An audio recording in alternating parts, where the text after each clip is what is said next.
There's a question. Along the same lines, okay, you're talking about people who maybe get, very emotionally involved in the character and trying to get that out through their voice and everything.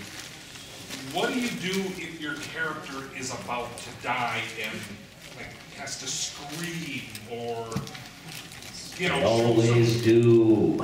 How do you get into that emotional state of mind that, okay, I'm dead? That is rough. And in fact, we have a new engineer, sound engineer at Overtron, that we've been working on Kai with. And so there's a lot of, emotions and stuff. And one minute you'll be crying, and the next minute you're going, and he's like, how do you guys do that? Like, how do you go from I'm Monica in the booth talking to crying your eyes out? And I don't know. We're insane. It's an acting thing, and I guess the more experience you have acting, the easier it is to just kind of switch it on and off. Like when you're starting out, you really have to think about the emotions and really pull it up. But once you got it, I could probably cry at the drop of the hat. I'm not gonna do it now because my mascara would run. But I mean, Mine too. Right? What do you guys? Do you do anything? Are you method? Do you prepare in any way for something like that, or do you just do it? The first thing I do before I find out the character's about to die is cash all my checks. I'm about to bounce here, not Solid plan. It's awful. Particularly a character that you've had, that you've been with, that sounded terrible, for multiple episodes, to then say, hey, what am I doing today? You're dying. And sometimes it's not a violent death, meaning it's not necessarily a screaming death, but sometimes it is, of course, a truck. Sometimes you get hit randomly by a truck in the future. But if it's a screaming thing, I call that BBC training. I remember 98, 99 era BBC, all we did was come in and scream. I'm surprised we don't have nodes right now from all the screaming we did. So now it's if you have to scream one day to die, I did that for days. On a mountaintop. And nothing happened for 5 episodes, and then something happened.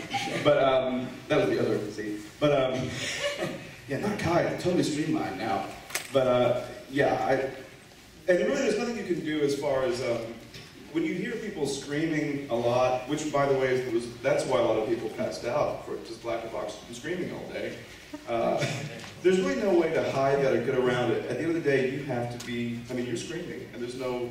You can make all the hot tea in the world, but eventually it's just you and a mic and just screaming over and over. Although there are some tricks you can do, you can scream, stop, take, drink, take a breath, and then sometimes the engineer will feed that into, finish the arc after a break. So those are some things we're able to do now. I know in the days of 3/4 decks, and that did not happen. So that was much more raw and awful.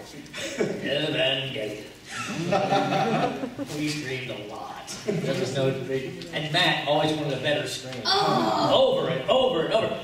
It's close, a little longer, a little shorter, a little more gurgle at the end, a little more of this, a little more of that. And Matt Greenfield is a great director and a lot of fun to work with, but he would rate your screams too. So if he didn't feel like it was blood curdling enough, or you didn't hear the death, I didn't believe it. Yeah, I don't believe you're dying. I'm bleeding from the eyes. I just wet myself. I'm dead for you. He likes that, I think I did 30 takes for one show on a licking ice cream excerpt. A little licking ice cream. Enjoying it. He was just doing it. I love that. Do it again.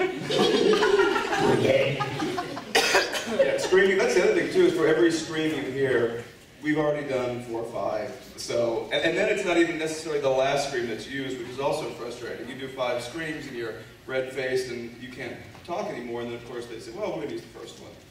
Burn. So, and it also depends on the director, because some directors want, I remember working with a director, did you work with Don Rush?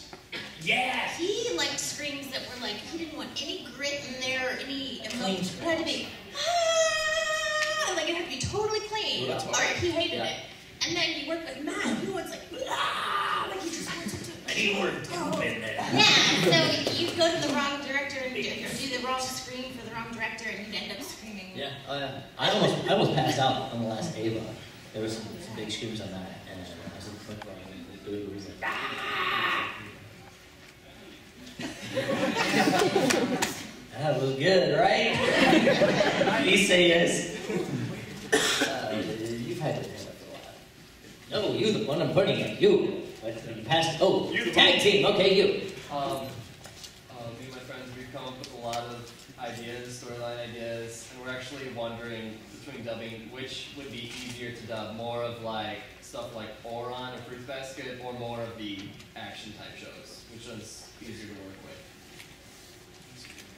You mean like for an actor, what's easier to do? Yeah, between like a romantic drama or comedy or an action series. Well, I think all actors like the challenge of anything given to them.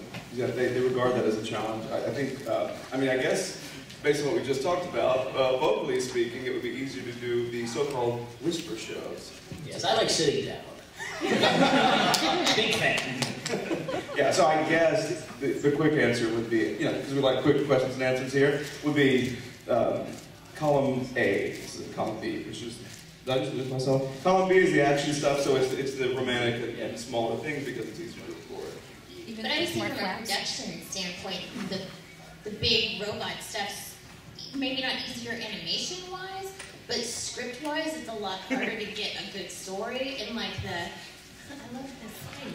The stories, it's a lot harder to write a really good comedy script than it is to write a really intriguing action. Just look at all the movies that come out. Like, half of them are crap, but you put a lot of explosions in it, it's awesome. That's why I'm glad writing this while I'm in high school. There you go. Got plenty of time. And then it's fun to become. Yeah. And they're all fun. It just depends on whatever you guys like the most is probably what's best for you to focus on because you have the most knowledge about that.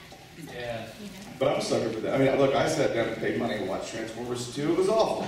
But a lot of stuff blew up. So it's a summer movie. I breathed my mouth open. I ate popcorn and watched the pretty pictures. So that's all I did for 2 hours, like a dope. Suspend disbelief. That's what we go there for. I don't want to think. Not in my movies. Sense and sensibility. Ew. What? There's a dress or something. I love that. Cares. Of course, I'm the girl that goes on vacation and goes to a museum and at the beach. So. That's cool. I'm with that. I want to go somewhere and watch people emote and repress for 2 hours. Yay! Listen. You in the head. Actually, this is for all three of you. Has there ever been a line that you almost could not do because you would not stop laughing every time you tried this line? So many lines. My favorite was Shinji's line after he did his thing over Oscar. So, Ooh, I gotta see that. Whoops. what? I'm gonna say what? So, I can't say it here. Well, there's an 18 up. You could probably say it, right? Yeah. Heavy on the goop. You should be on Family Guy. I agree. Yeah. That's to God's ears. There's a. All them. Let them know. I've been trying. Well, there's a ton of lines like that. And of course, as a director, also, I mean, I've had many years where, well, not many years. Every day it was a new. How old are you? I'm 76 years old. Okay. Yeah, you hear lines all the time that it's like, I can't believe they're about to say that. And you know, it's like, cool, here's one more. And you click the mic off so that you can laugh and they can't hear you laugh. Actually, you know what it was? Case Closed. Anyone seen Case Closed? Okay, I love Case Closed, but in that, I always used to tease Jerry Jewell, who, not because he would say, why didn't I see it before? Which is what he normally says, Jimmy Kudo, but I always loved it when he got tender. And I always make like, Rachel. Like, so sometimes it's not a line that's actually written funny. Sometimes it's just like, we were in the middle of, joking around or whatever, and he has to go in there and go, Rachel, I love you. Like, really, Jerry? If you know the guy, it's even funnier sometimes. But, and then obviously shows like Shin-Chan, for example. There's and by the way, the Shin-Chan script, if it were printed out into pages, we use digital scripts, but they would be like that thick, because for every joke you hear, there's 4 or 5 alt options. And sometimes they're as dirty or dirtier. I mean, it's director's discretion, but that is a very dense script, and there's so many jokes per page that, yeah, it's hilarious. So. I wish they would just put out 4 different versions Me of all too. of their stuff. Me too. There was one particular line in Excel Saga that killed me, and it took forever for me to be able to say it. But yeah, and then a lot of it's not even about the lines so much as when I was living in Houston and going up to Dallas to record, I would record for 12 hours a day for 4 or 5 days in a row. And by the end of that 4th, I was like a recording machine. At the end of that 4th or 5th day, everything's funny. Because you've been locked in a box. Guys are so happy. You're like, I've been locked in a box for 4 days. Like an animal. So I'm working on Tsubasa and it's all dramatic, and I've got the giggles for no other reason than I'm in a box. Still. Can I come out now? That's when you start to question, what am I doing? This is what I do for a living? I get in a box and scream for therapy. Awesome. Words stop making sense. It really do. Actually, I've started to keep a little catalog of these lines. And I have a page full of them that I'm going to read at my panel tonight, so come see that. Sometimes it's not even the line, it's the director. You work with McFarlane. You can't get through half a scene without him saying something completely, horribly, awesomely bad. And just naughty as hell. He's a funny, funny guy, and you can't go on half the time. You were supposed to come. Yeah, he had to go to another convention because of, I think it was a Summer Wars thing. He had a thing he wanted to do. Oh my God. But it's funny, I had one of those lines from Shin-Chan actually. My agency in Dallas, they decided to take some clips from anime and put it up so people that are hiring me for commercial stuff can see what I do anime-wise. And for some reason they picked from Shin-Chan. So I was like, I don't know. They're playing a prank on you. Well, I'm an adult and I'm trying to go for, come to so-and-so company where we sell you this. Not, the anime stuff. But they thought it'd be fun to put my 5-year-old character up there. And it's a whole thing about, I don't know if any of you saw the episode where she's yelling at Mr. K about breaking her mother's statue and what she's going to do to his testicles. Quiet. That is on my agency's website. Let me get you a job like testicles. Just the word alone. Can you imagine? It's like, why'd you go